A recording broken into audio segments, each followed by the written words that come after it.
Assalamualaikum warahmatullahi wabarakatuh. Nama saya Rafe Kadika dari kelas P1B, ingin menjelaskan tentang BMT Al-Hikmah. BMT adalah kependekan dari kata Balai Usaha Mandiri atau Baitul Mal Tamwil, yang pengertiannya adalah lembaga keuangan mikro atau LKM yang beroperasi berdasarkan prinsip-prinsip syariah. BMT sesuai namanya terdiri atas dua fungsi. Yang pertama ada Baitul Tamwil dan yang kedua ada Baitul Mal.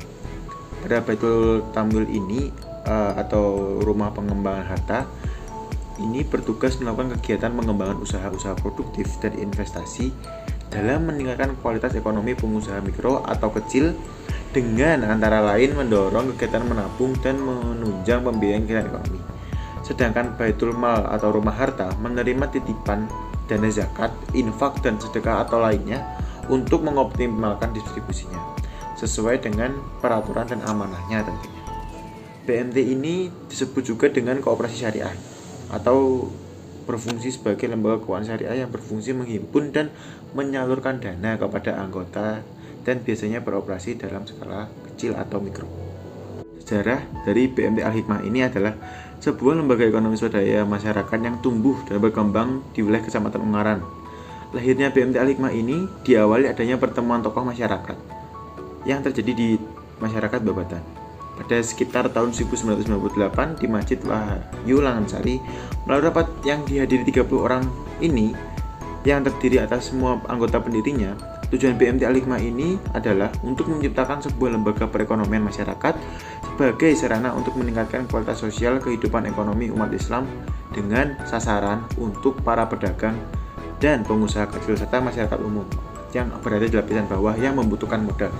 Tentunya BMT Al-Hikmah ini sangat memfasilitasi masyarakat yang kurang akan usaha kecilnya, dan BMT ini sangat mendanai atau sangat membantu masyarakat yang sedang berusaha untuk mengembangkan usahanya tentunya. Visi dan misi BMT Al-Hikmah Ungaran. Pertama, visi dari BMT ini adalah menjadi lembaga keuangan mikro syariah yang sehat, profesional dan terpercaya di Jawa Tengah. Dan misi dari BMT ini adalah meminimalkan NPL atau non personal loan. Pada hal ini, meminimalkan NPL adalah hal penting karena NPL bisa terpicu dengan beberapa hal, yaitu yang pertama adalah jumlah pemberian kredit atau yang terlalu berlebihan dan melampaui batas yang ditentukan. Persaingan usaha juga bisa menyebabkan timbulnya kemacetan atau NPL yang tinggi. Dan yang ketiga adanya lemahnya pengawasan pihak BMT yang mungkin kurang mengawasinya. Nah, pada BMT ini diyakini bahwa NPL akan dapat diminimalisir oleh BMT ini. Yang kedua, misinya adalah memperbaiki struktur permodalan. Struktur permodalan di BMT ini menurut saya sudah cukup baik dan juga sangat terstruktur secara rapi. Dan yang ketiga, meningkatkan perhimpunan data anggota dan calon anggota. Pada penghimpunan data anggota dan calon anggota di BMT ini sangat diperhatikan oleh para pihak BMT Al-Hikmah Ungaran ini. Dan yang keempat, meningkatkan pendapatan koperasi.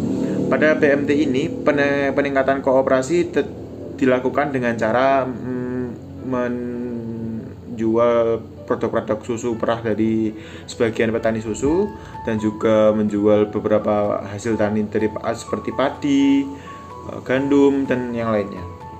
Dan juga yang kelima, menciptakan SDM yang handal dan kompeten. Pada BMT ini dilakukan pelatihan atau untuk mengurus atau kepengurusan yang akan berlanjut di BMT ini. Dan yang keenam, meningkatkan kepercayaan masyarakat terhadap koperasi BMT.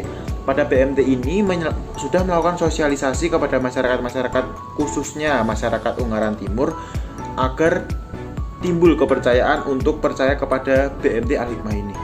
Dan yang ketujuh, merupakan pengelolaan koperasi secara profesional. Dari semua SDM yang saya lihat di BMT ini, menurut saya BMT ini sudah profesional semua. Selanjutnya saya akan menjelaskan tentang produk penghimpunan yang ada di BMT Al-Hikmah Ungaran ini. Yang pertama ada Sirela, yang kedua ada Simbal, dan yang ketiga ada Syukur. Sirela adalah merupakan simpanan sukarela lancar yang simpanannya menggunakan akad wadiyah dan domana, yang penarikan dan penyetorannya dapat dilakukan setiap saat selama jam kerja. Bagi hasil keuntungan ini diberikan setiap bulan atas saldo rata-rata harian dalam langsung menambahkan simpanan tersebut.